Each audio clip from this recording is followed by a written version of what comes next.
Hello everyone, I'm Marisa Catanzaro here. Today I'm going to be preparing for you Salsa Marinara, which is marinara sauce.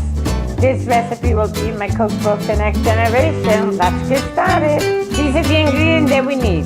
Plum tomatoes, olive oil, basil, crushed red pepper, black pepper, oregano, sugar, salt, and garlic. Here we go. The garlic was nice and golden. I'm going to put this in.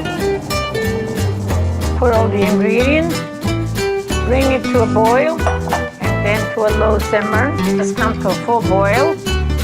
Now I'm going to lower it, and I'm going to just let it cook, like I say, 30 minutes.